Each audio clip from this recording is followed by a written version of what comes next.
Yang pertama kita eh, apa namanya isi subjeknya, Yang yang email. kedua Hmm. bagan emailnya Pak. Nah itu kita masih penasaran Pak, Hmm. gimana Pak?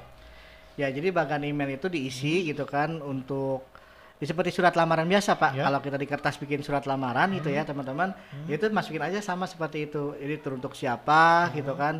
Terus cantumkan di situ lampirannya apa aja yang dilampirkan. Nanti jangan lupa aja base regatnya teman-teman masukkan nomor handphone yang bisa oke. dihubungi gitu. Berarti pelajaran waktu kita SMA itu kan suka disuruh coba bikin surat lamaran sama guru bahasa Indonesia kalau Betul, nggak salah ya. Berarti ya. masih terpakai tuh Pak. Masih. Oh, Nah, itu kalau email masukkan di dalam email. Jadi ah, nggak perlu dimasukkan ke CV. CV cukup mulai dari daftar riwayat hidup sama lampiran-lampiran aja, Pak. Jadi nggak usah pakai tambahan surat lamaran lagi di depannya. Idealnya seperti itu. kalau tulis tangan perlu nggak sih Pak? Tulis tangan, beberapa perusahaan ada sih yang ingin tahu gitu ya, Hmm, tulis tangan. Tapi kalau kita lewatnya email, hmm, lewat kirimnya email, hmm. alangkah lebih baiknya biar kelihatan rapih, diketik semua, Pak. Oh, Gitu. kan memang setahu saya sih ada juga Hmm, ya yang ilmu ya, bidang-bidang ilmu tertentu betul, yang pingin lihat karakter orang dari tulisannya. betul. Nah, sekarang di waktu Bapak beberapa perusahaan yang Bapak Hmm. manajerial itu pakai nggak yang seperti itu? Kebanyakan dari pelamar itu sih sekarang udah jarang ya Udah yang jarang. nulis tangan karena lebih ribet mungkin kan, Hmm, ganti lagi salah nggak boleh ada tipek segala ya. macam, dan itu bisa diganti dengan tes lain, Pak, misalkan tes tulis gitu Oke. kan. Nanti kan tes tulis akan ada gambar ada apa, Oh, nah di oh, situ nanti oh. kelihatan karakternya, itu kan buat melihat karakter sebenarnya gitu ya, Oh, karakter kita itu ya, saya si pikir pelamar. cuma suruh gambar-gambar doang itu sebagai pengganti Tes tes tertulis itu tulis ya. itu gitu kan. Oke, setelah bagan Nah, setelah bahkan teman-teman lampirkan emailnya, apa isi emailnya itu isi kan emailnya, CV. Nah, itu CV-nya. CV. Nah, ini Pak yang bikin kenapa sih jarang dipanggil gitu Ah, kan? ah, Kadang yang dikirimkan itu cuman misalkan daftar riwayat hidup, dipisah lagi filenya ada fotokopi KTP gitu ah. kan, atau ada scan apa. Jadi banyak gitu, harusnya kan disatukan gitu kan Satukan idealnya. dalam satu PDF Satu PDF file gitu kan, dan biasanya kan pakai ukuran 300 300 KB. KB gitu Heeh. kan, karena ada aplikasi yang bisa lebih dari itu nggak bisa masuk gitu kan ya, Iya di blok. di Heeh, blok. Nah, iya. Pak Hoki juga orang IT nih, kita tahu Masya deh gitu Allah. kan. Nah, jadi seperti itu. Nah, ketika udah itu Hmm. isinya gitu kan, isinya itu singkat, padat, jelas Oh, gitu oke. kan. Jadi mencerminkan kebutuhan perusahaan itu ada di kita gitu.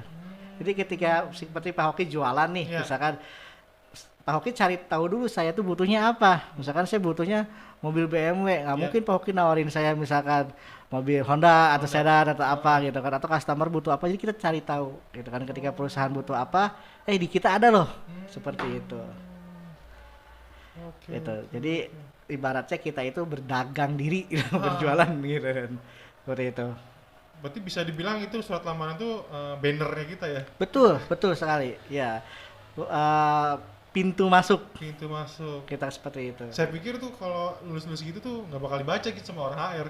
Dibaca, Pak. Oh, dibaca. Dibaca, dilihat. Apalagi yang paling penting itu pengalaman kerjanya. Pengalaman kerja. Pengalaman kerjanya sesuai nggak sih dengan yang dibutuhkan? Nah, ini Pak, ini mungkin pertanyaan teman-teman juga nih. Kalau belum berpengalaman, Belum berpengalaman, iya, diminta berpengalaman, sedangkan iya, kita belum kerja. iya, Kapan kerjanya? buat kerja, Nggak kerja-kerja. iya.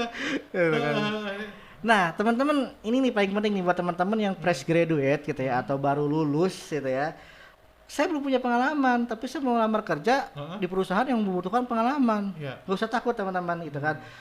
Rezeki Allah yang atur, tapi teman-teman di situ juga harus ada usahanya tentunya ya Pak Ki ya. Iya. Nah, salah satunya di dalam CV-nya itu. Hmm, Kalau teman-teman belum ada pengalaman, minimal teman-teman keluarkan kemampuan teman-teman tuh apa. Contoh sederhana gini nih, contohnya, dibutuhkan marketing, marketing berpengalaman, iya, misalkan gitu kan. Teman-teman belum pernah kerja nih secara belum. formal nih Iya, gitu kan belum ya, pernah. bekerja.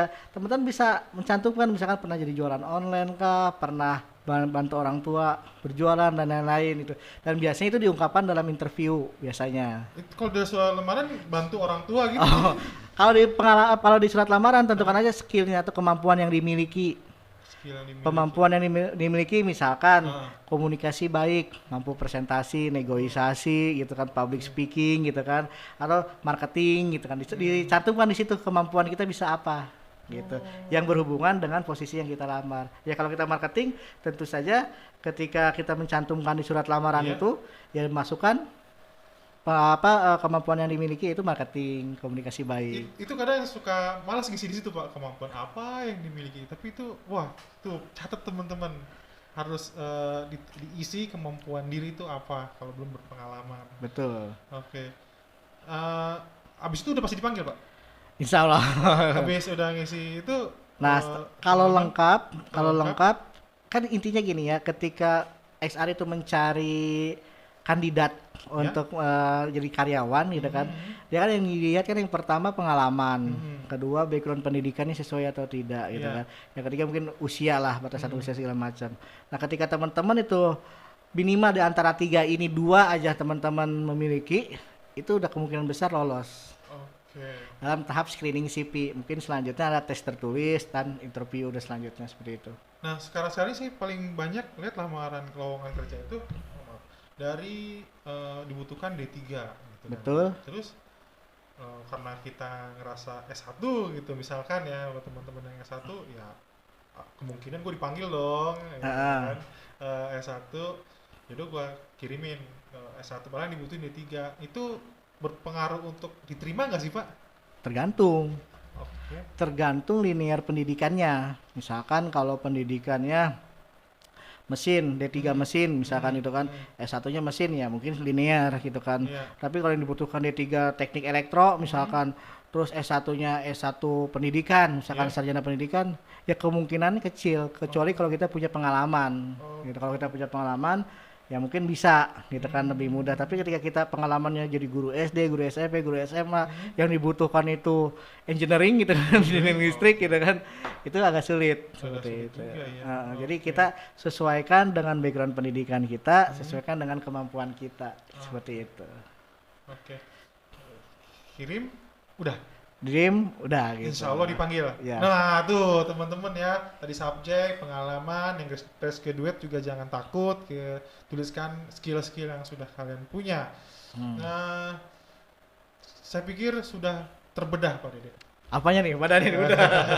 yang bakal yang dibutuhkan sama teman-teman supaya dipanggil. Betul. Dan kemungkinan dipanggilnya juga mudah-mudahan teman-teman banyak dipanggil oleh perusahaan-perusahaan untuk interview. Ya.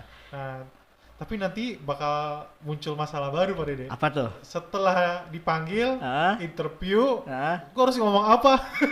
Di interview harus ngomong apa gitu ya? Yes. Iya. Tapi kita bakal bahas lagi di next time.